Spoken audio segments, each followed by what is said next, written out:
Kung ang imuhang pagtuo nga ikaw maluwas kay preacher ka, kung ang imong pagtuo ikaw maluwas kay song leader ka, guitarist ka, bass ka, drummer ka, keyboardist ka, Sunday school teacher ka, magwawalik ka diya sa dalan, manggihatagon ka, tinglimpyo kag simbahan, ug mauna imong gipasiyan na maluwas ko ani kay nag-serve ko sa Ginoo.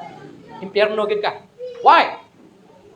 Mali ang imong pamaagi sa kaluwasan. Ang buktong pamaagi para maluwas ka, si Jesucristo lang.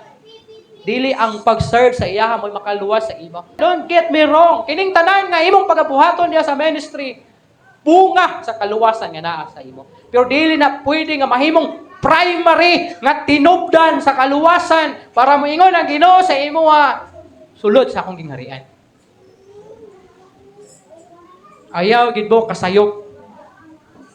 Kinahanglan ninyo si Jesus Christ.